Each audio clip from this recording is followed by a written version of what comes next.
Existem vários conceitos de ejaculação precoce. Ejaculação precoce, assim, para dar uma ideia geral, existem relatos da mitologia grega sobre a ejaculação precoce. E de lá para cá, não se chegou a um consenso em relação à ejaculação precoce. Na verdade, vários estudiosos tentaram definir a ejaculação precoce, Marcia Johnson e muitos outros estudiosos da disfunção sexual masculina. Hoje, a Associação Americana de Psiquiatria já incluiu a ejaculação precoce como uma patologia, ela faz parte do contexto das doenças internacionalmente conhecidas. Então, a definição que a associação determina é que é a ejaculação que ocorre antes ou depois da penetração, né, de uma forma recorrente, após um estímulo sexual, sem que o indivíduo assim o deseje. Então, é uma ejaculação de uma forma descontrolada, em que o indivíduo não consegue ter o controle total daquele evento. Na verdade, a ejaculação precoce ela é determinada por ejaculação antes ou após a penetração. Os autores, vários estudiosos, inclusive Marcia Johnson determinava que a ejaculação precoce era aquela ejaculação cujo resultado não deixava que a parceira tivesse o orgasmo, em 50% das ocasiões, o que é uma coisa que depois determinou-se ser com dois erros muito graves. Primeiro, que ele determinava que a metade das mulheres não tinham direito de ter o orgasmo. Segundo, que além do homem, a mulher também pode ter uma disfunção sexual. E aí, ele não pode determinar a ejaculação precoce baseado na parceira. Outros estudiosos determinaram as incursões do pênis na vagina. Uns determinavam que após 8 incursões, outros após 7 incursões. E isso nunca chegou a ser um consenso. Autores mais modernos determinaram o tempo. 5 minutos, 6 minutos, 4 minutos e até 3 minutos para determinar que o indivíduo tem ejaculação precoce. Na verdade, o indivíduo, a menos que ele tenha uma lesão neurológica, ele pode ter uma ejaculação sem ter orgasmo. Mas ela sempre está ligada ao orgasmo. Na verdade, a ejaculação ela tem duas fases, né, basicamente. Ela tem a fase da emissão, quando após o estímulo o espermatozoide migra do testículo para as vesículas seminais, e a expulsão, que seria aquela contração em que o sêmen sai da vesícula e é expulso na uretra. A ejaculação, ela não tem tempo determinado, entendeu? Não é raro você atender um paciente que chega dizendo que tem ejaculação precoce. Por quê? Porque no passado ele demorava 20 minutos, meia hora, e agora está demorando 10 minutos, 15 minutos. Então, há pessoas que demoram bem menos e não acham que tem ejaculação precoce. Então, isso é uma coisa muito relativa. O sexo é uma coisa muito do casal, é uma coisa muito variável e não existe um padrão. O padrão quem determina é o casal. Então, ele pode ter uma ejaculação de 10 minutos com um prazer total dos dois. E pode ter uma ejaculação de meia hora. Às vezes os homens se prendem ao tempo da ejaculação e esquecem que não é só o coito que causa a satisfação no sexo. Então é por isso que hoje existe a Associação Internacional para Medicina do Sexo, Medicina Sexual, que é a ISSM. Por quê? Porque não é só a ejaculação, existem vários fatores que são estudados hoje. Então há autores que determinam que a ejaculação precoce seria aquela que ocorre antes de 8 minutos do coito. Outros determinam 7 minutos. Já existem autores europeus que determinam 5. E até 3 minutos. Existem autores que dizem que a ejaculação precoce é quando há uma ejaculação antes de 3 minutos do intercurso do pênis na vagina. Existe a cura, você tem que... Basicamente, a disfunção... A ejaculação precoce ela é dividida em duas, né? A primária, que seria aquela que o indivíduo nasce e começa a ter vida sexual já com a ejaculação precoce. E aquela adquirida em que o indivíduo tinha uma ejaculação num tempo razoavelmente normal e com algum problema orgânico ou psicológico ele passou a ter ejaculação precoce. Com certeza. Geralmente, esses casais eles devem fazer uma adequação sexual com os dois, porque o Master Johnson, por exemplo, ele determina que os fatores psicológicos são muito fortes na determinação da ejaculação precoce. E a parceira, quando ela cobra ou quando ela não é orientada, existe uma ansiedade do homem que faz piorar esse quadro de ejaculação. Então, geralmente, é preciso uma orientação dos dois, é preciso uma orientação do casal, uma adequação do casal para que a cobrança não crie uma ansiedade no homem, determinando uma piora nessa ejaculação precoce.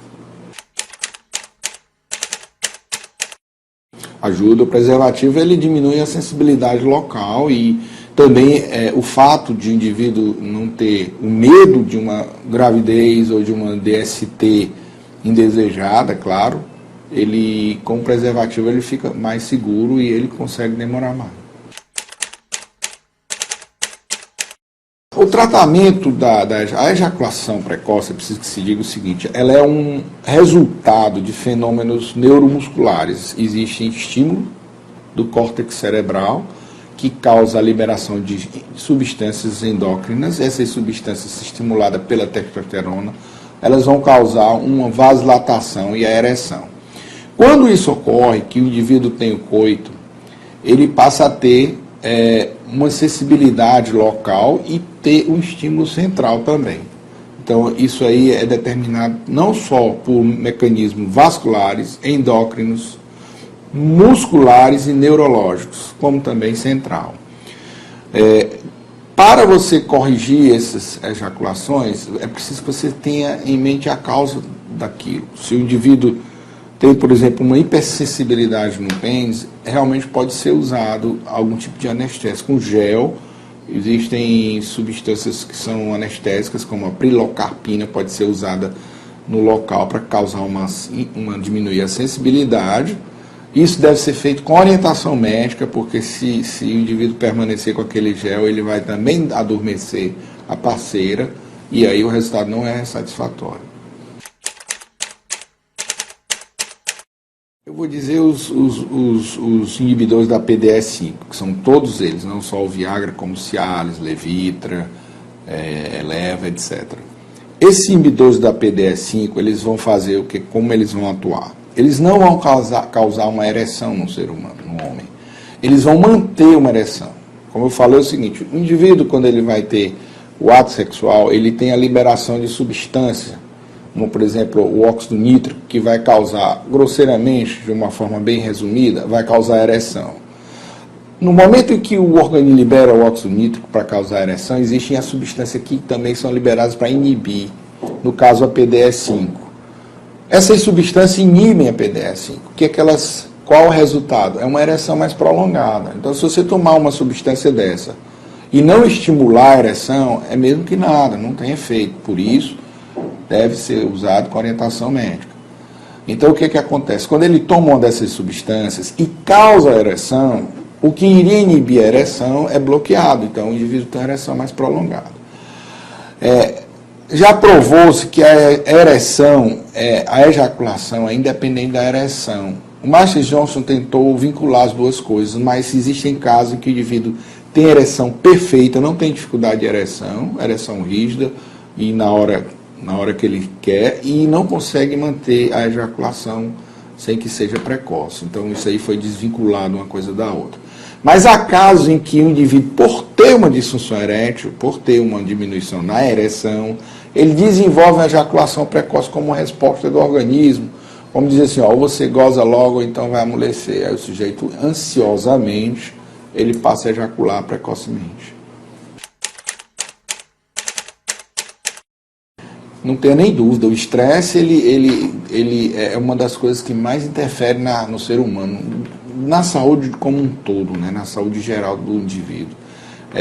Você vê o seguinte, aqueles indivíduos que ficam com medo de gravidez, por exemplo, o coito interrompido, né, que é uma prática usada para evitar a gravidez, ele é uma das causas de formação de ejaculação precoce, porque o indivíduo se habitua a ejacular rápido e ele fica condicionado à ejaculação precoce e realmente ele fica ansioso, né, a ansiedade, né, causada pelo estresse é um dos fatores importantíssimo. Ninguém tem sexo saudável, sexo prazeroso, sem tranquilidade. E a vida moderna está tirando essa tranquilidade do ser humano, né? Corre-corre, dia a dia, a competição, né?